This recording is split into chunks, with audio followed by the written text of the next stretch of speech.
Bayangkan kita ini seorang kepala keluarga yang bahagia dan mapan secara ekonomi. Semua berjalan baik sampai akhirnya COVID datang melanda. Bisnis jadi sulit, hutang mulai melilit, setiap saat khawatir kena COVID. Mula-mula kita pikir ini cuma sebentar dan pasti mampu kita atasi. Tapi ternyata tidak. Situasi malah makin parah. Kita jadi rajin berdoa dengan keyakinan Tuhan pasti menolong. Faktanya kesulitan hidup makin menjadi. Kita pun mulai ragu, benarkah Tuhan peduli? Benarkah Ia sungguh mengasihiku? Atau benarkah Ia mampu menolongku? Atau jangan-jangan benarkah Dia ada? Jika semuanya benar, kenapa doa-doaku tak kunjung dijawabnya? Apalagi jika ada anggota keluarga tercinta yang kena COVID dan akhirnya meninggal. Betapa hancurnya hati kita. Keraguan yang sudah merebak akhirnya berubah jadi kekecewaan berat kepada Tuhan. Dan kekecewaan berujung pada keputusasaan. Harapan jadi pupus. Tidak ada lagi masa depan. Sungguh bisa dipahami jika karena keputusasaan ini akhirnya kita meninggalkan Tuhan, bahkan bisa jadi membencinya. Sebenarnya inilah yang sangat diinginkan setan. Dia memanfaatkan penderitaan kita dengan terus-menerus mendorong kita untuk meragukan Tuhan. Tujuannya jelas, agar kita putus asa dan akhirnya meninggalkan Tuhan, serta berpaling kepada ilah-ilah lain, yaitu kepada Dia dan segenap tipu dayanya. Jika ini yang terjadi, hancurlah kita, tak terselamatkan.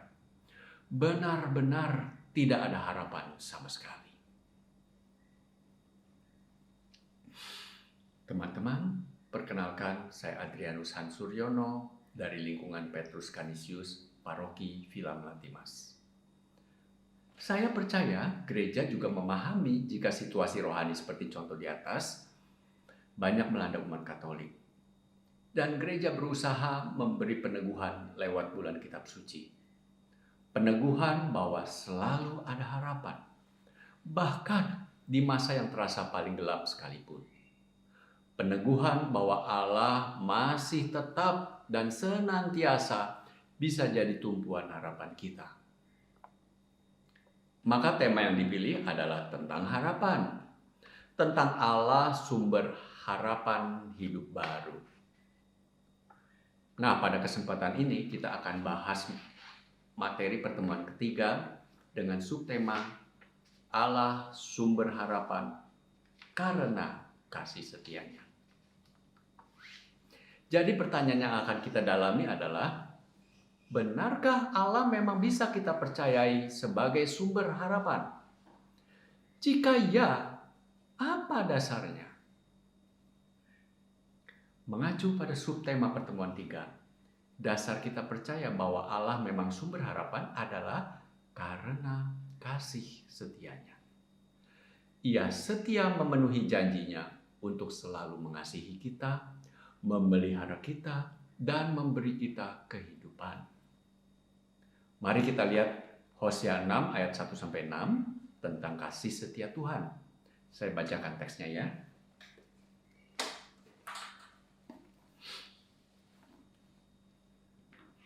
Mari kita akan berbalik kepada Tuhan. Sebab Dialah yang telah menerkam dan Dia yang akan menyembuhkan kita. Yang telah memukul dan yang akan membalut kita. Ia akan menghidupkan kita sesudah 2 hari. Pada hari yang ketiga, Ia akan membangkitkan kita dan kita hidup di hadapannya. Marilah kita mengenal dan berusaha sungguh-sungguh mengenal Tuhan. Ia pasti muncul seperti fajar. Ia akan datang kepada kita seperti hujan. Seperti hujan pada akhir musim yang mengairi bumi. Apakah yang akan kulakukan kepadamu, hai Efraim? Apakah yang akan kulakukan kepadamu, hai Yehuda? Kasih setiamu seperti kabut pagi dan seperti embun yang hilang pagi-pagi benar. Sebab itu aku telah meremukkan mereka dengan perantaran nabi-nabi. Aku telah membunuh mereka dengan perkataan mulutku, dan hukumku keluar seperti terang. Sebab aku menyukai kasih setia dan bukan korban sembelihan, dan menyukai pengenalan akan Allah lebih daripada korban-korban bakaran.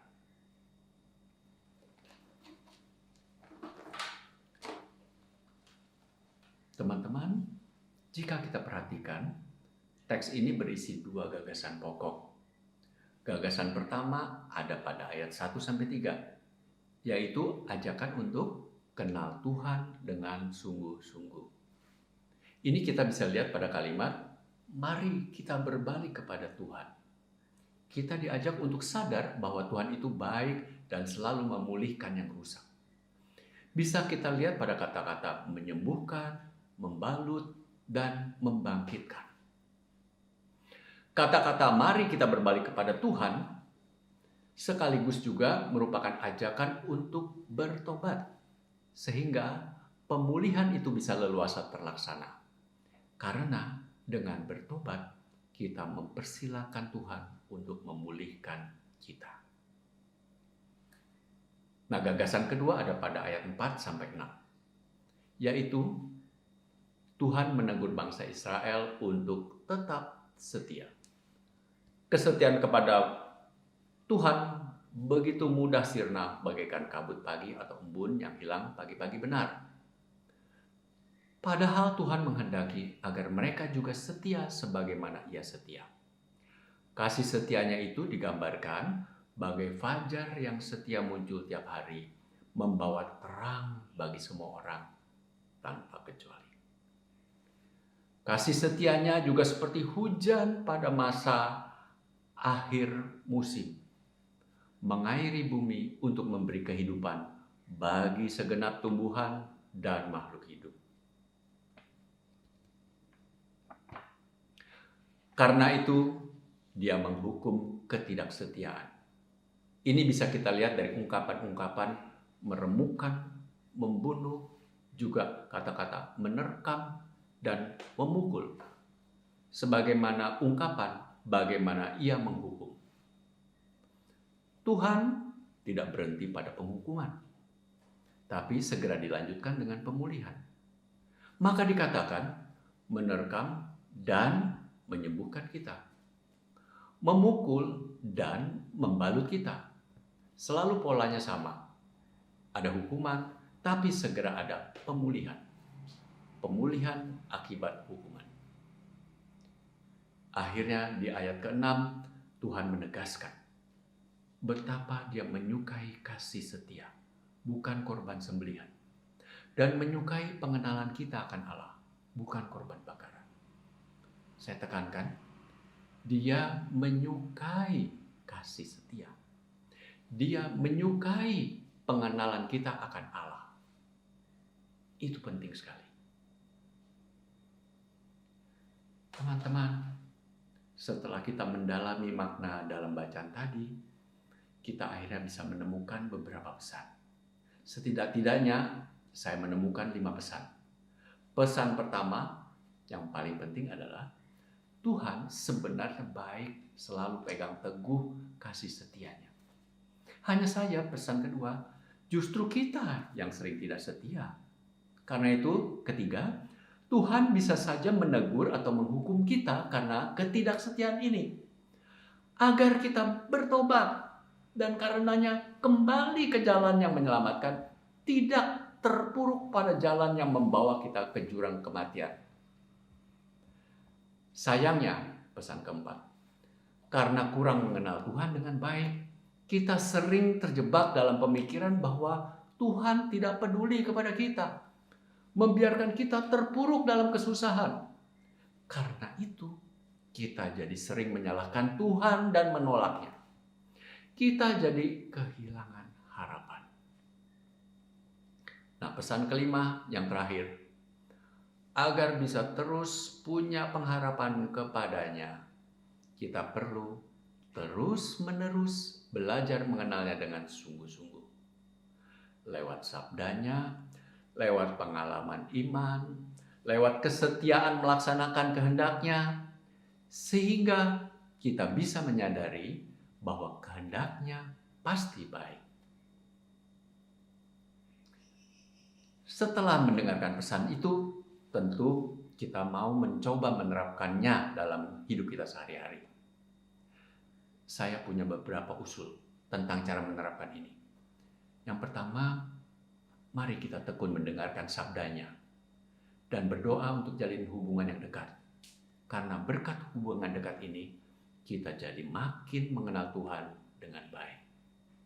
Lalu kedua, terapkan kasih setia kepada sesama, terutama yang sedang dilanda kesusahan seperti orang yang menderita gara-gara pandemi COVID. Sehingga lewat kita, mereka bisa merasakan pertolongan Tuhan.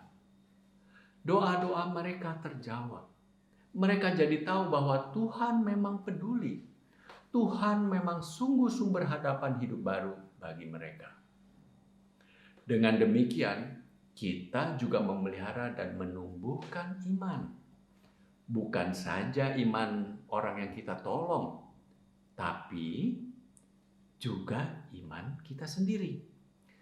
Sebab dengan menolong dalam kasih, kita juga akan merasakan betapa kasih itu menguatkan iman kita. Tuhan memberkati kita semua.